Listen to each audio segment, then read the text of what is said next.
Tiens, je suis en train de te filmer, en train de te doubler. Attends, ça, il faut que je le mette dans ma vidéo, hein.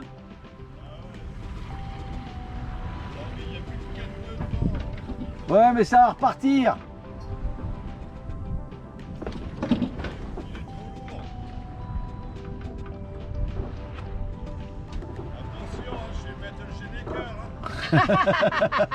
Non, fais pas ça, fais pas ça. Sois pas salaud. Attention. Tu filmes? Ah, ouais. Ah oui, en plus tu le démontes, c'est vrai. Mais je le dévente pas encore. Le vent vient de là-bas. Bientôt. Mais il n'y a plus de vent là.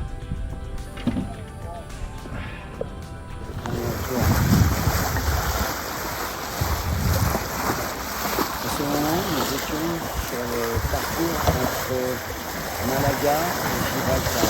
Nous avons eu la chance de rencontrer qui sont restés un long moment devant le trappe de notre bateau.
Puis, arrivée de nuit à Gibraltar. C'est très impressionnant parce qu'il y a des cargos dans tous les sens. La baie de Gibraltar est immense et quand on ne connaît pas, c'est assez impressionnant. Avant d'arriver, vous avez un énorme rocher. Bon, malheureusement, j'ai essayé de filmer la nuit, mais c'est pas évident.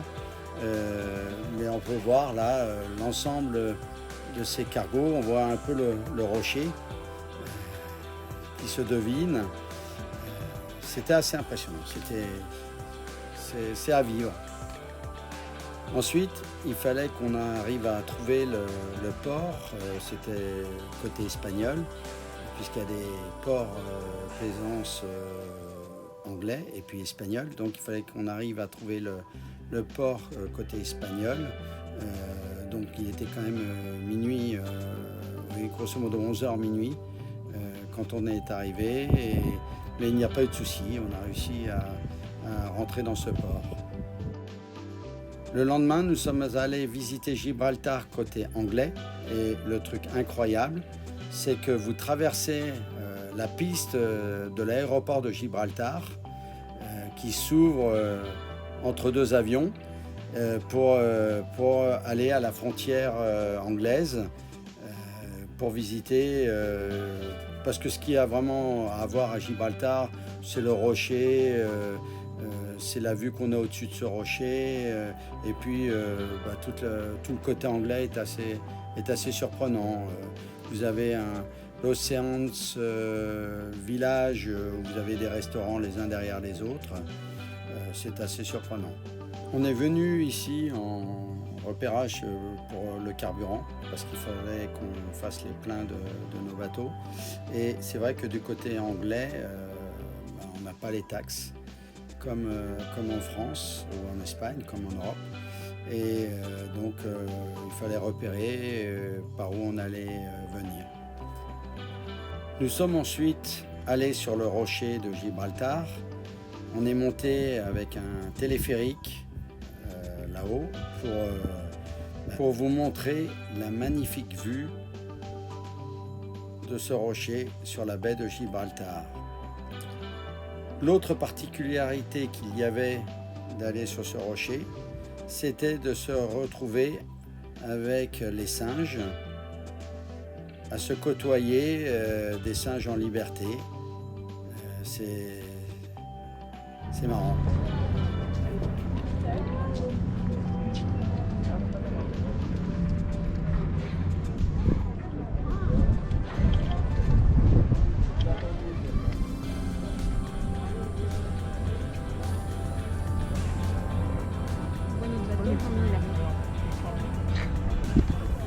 On voit la quatrième étoile sur le banc, et puis nous, les quais avant, c'est là qu'il est nous.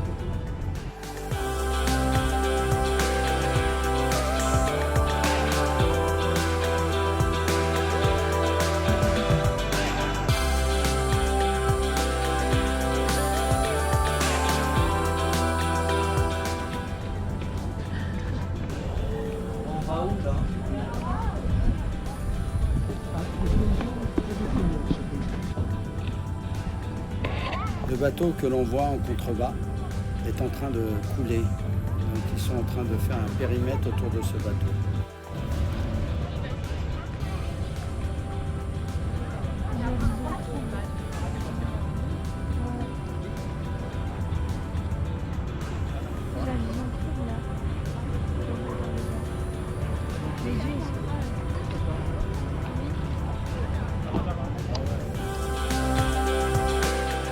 Notre point de vue est à 426 mètres d'altitude.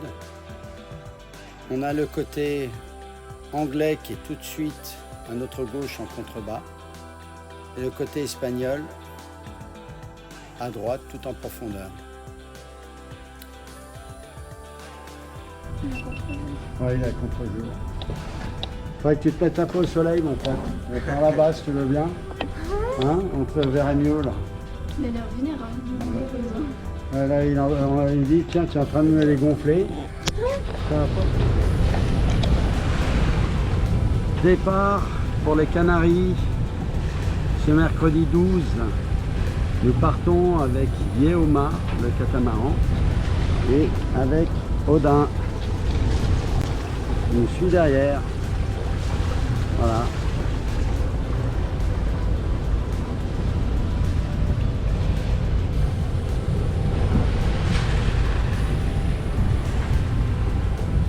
Nous avons décidé de faire la traversée ensemble. Nous croisons bien sûr plein de cargos qui sont soit ancrés, soit en train d'avancer. Nous avons bien sûr pris toute vigilance sur la météo pour être sûr de bénéficier des bons courants et surtout du vent pour nous permettre de faire cette traversée. Le départ est lancé, nous avons tous sorti nos voiles. Enfin, nous retrouvons la mer et la navigation. Cela nous manquait déjà un peu.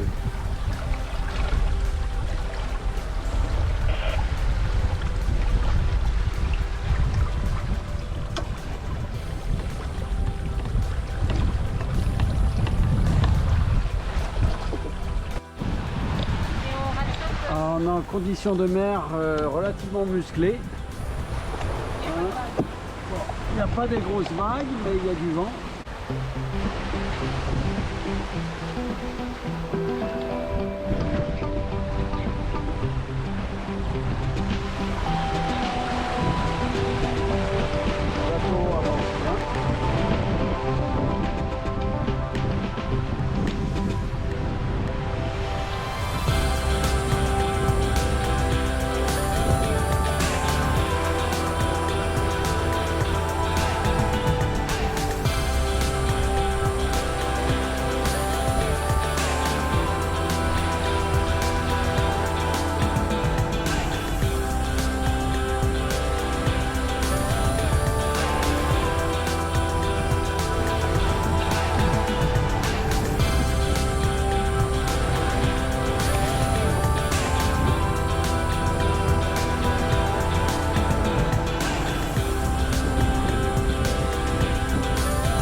Nous sommes le deuxième jour de notre traversée entre Gibraltar et puis les Canaries.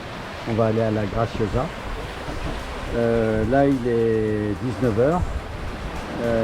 Bon, on a eu des conditions très compliquées là jusqu'à présent. Il y a encore pas mal de vent.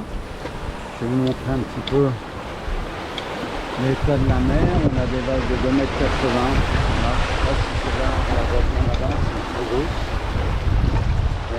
Ça ne se voit pas sur les caméras. Là, une énorme qui arrive. Voilà. On les a un peu de travers, donc c'est assez chaud pour nous.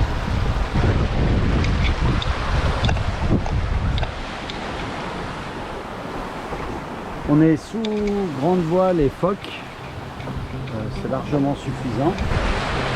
On est à 140-150 degrés du vent en réel.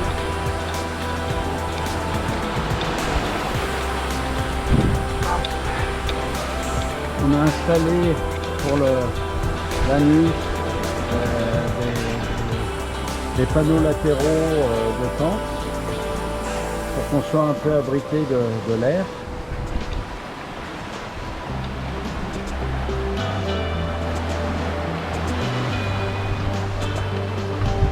Je vais essayer de vous montrer ce soleil.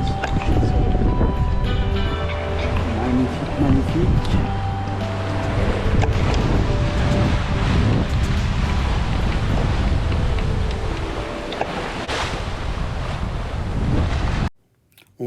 On voit sur le traceur les performances du bateau. Vous voyez que nous sommes à 8,4 nœuds de vitesse, 8,5, 8,6, 8,7.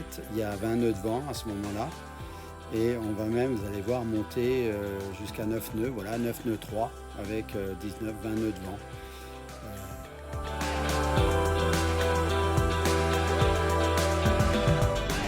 On est vendredi 14 octobre et il est 17 h. On a un bon vent, on a un peu de houle, mais ça ne se verra pas beaucoup comme d'habitude. On avance entre 7 et 9 nœuds selon les vagues. Nous avons fait vraiment un cap à l'ouest, en pleine mer, pour garder du vent. Et dans 1 heure, on va empanner pour aller sur la direction des Canaries, de l'île de Graciosa.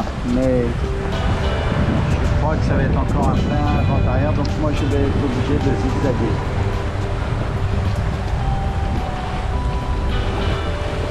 Les images du bateau. Hop.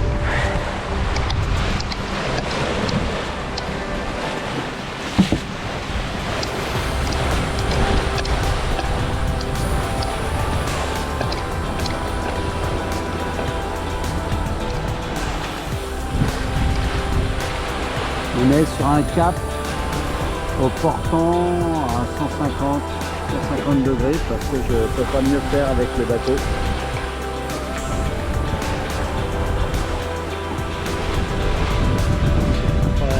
J'ai une allure très confortable.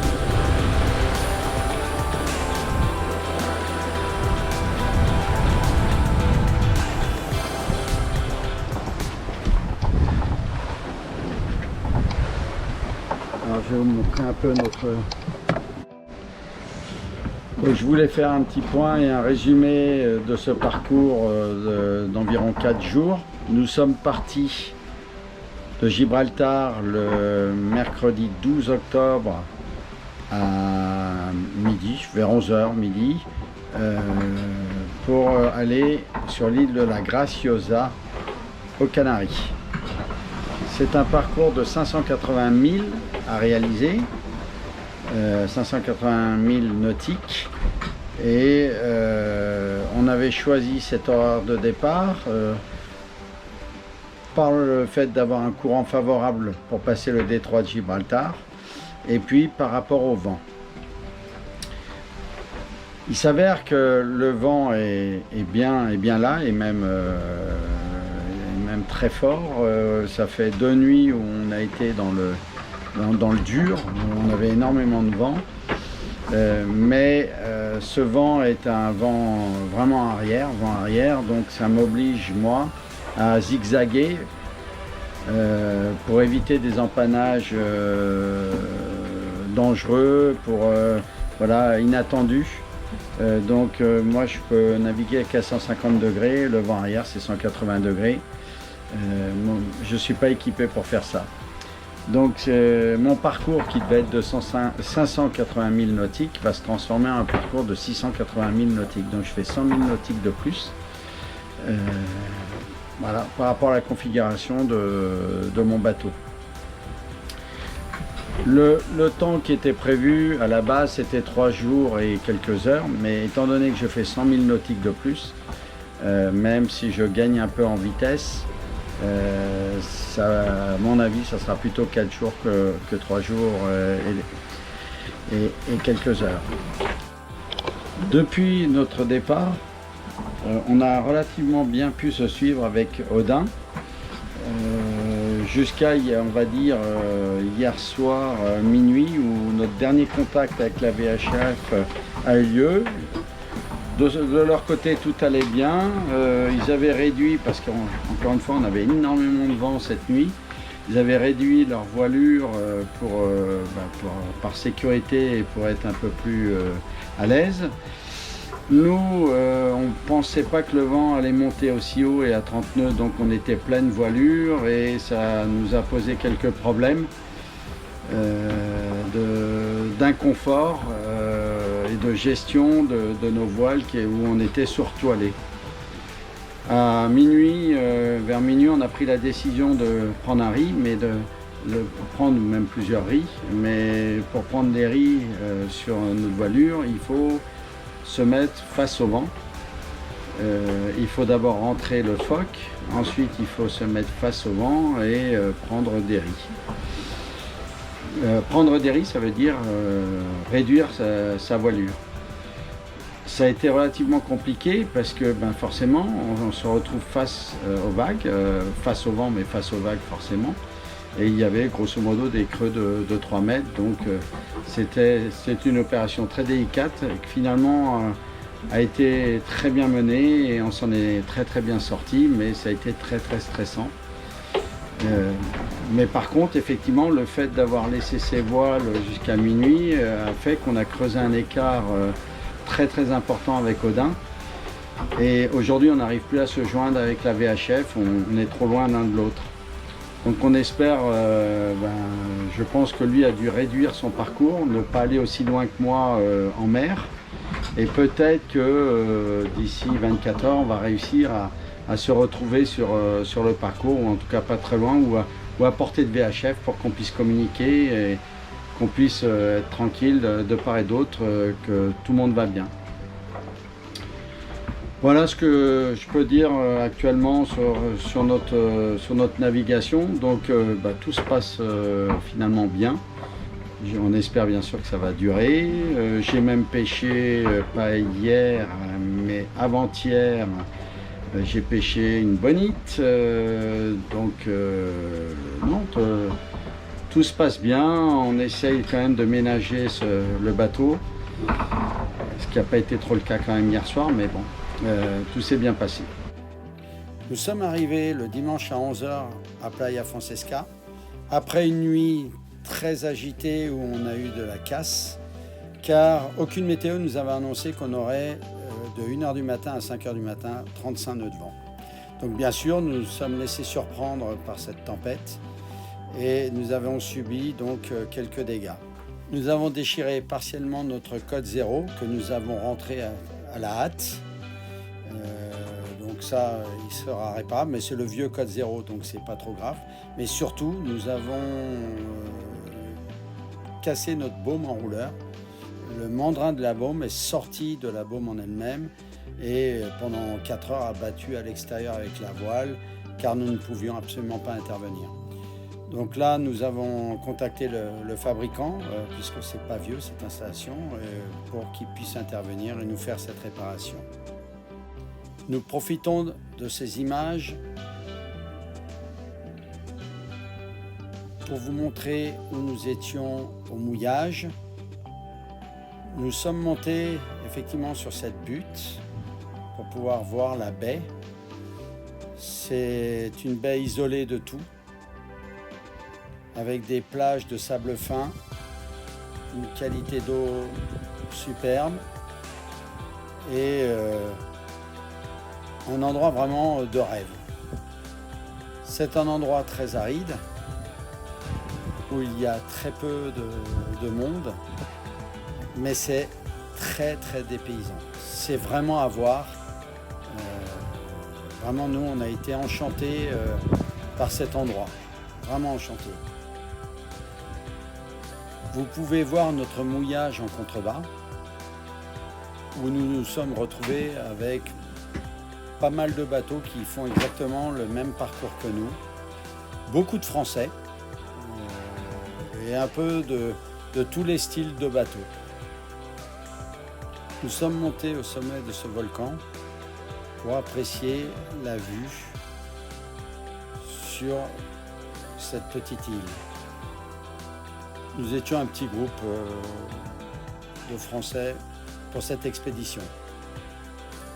Là, c'est la vue de la baie sur le bateau, au mouillage, où on voit le volcan sur lequel nous étions montés tout à l'heure et la vue qu'on vous a montrée de notre baie. Voilà, le paysage, c'est un très beau paysage, c'est forcément aride, mais franchement très dépaysant. Vraiment, le terme est approprié ici. Le soir, nous avons décidé avec plusieurs bateaux d'organiser un pique-nique sur la plage. Et c'était une superbe soirée. Tout le monde avait amené à manger. On a posé tout ça sur un paddle et on a passé une super soirée. Le lendemain, nous sommes allés au village à côté de notre mouillage, donc de la Playa Francesca. Ce petit village est surprenant parce qu'il n'y a pas de route goudronnée, ce n'est que du sable partout et il n'y a pas d'immeubles, ce ne sont que des maisons. C'est très typique, c'est très joli. Pour accéder au village, il fallait traverser cette étendue de sable, un peu sable mouvant, on le voit au centre. Ensuite, là, vous voyez le volcan, une partie du volcan. Nous sommes le mardi 18 octobre. Donc là, c'est une journée un peu spéciale pour moi parce que je repars de la Graciosa, donc de San Francesca, de la baie de San Francesca, sur l'île de Graciosa. Et nous allons à Rubicon, c'est l'île de Lanzarote. C'est au sud de l'île de Lanzarote. Bon, c'est un peu spécial parce que là je vais naviguer sans grande voile. J'ai un vent qui me permet quand même de sortir mon code 0. Donc le code 0 c'est ça, je vais vous montrer.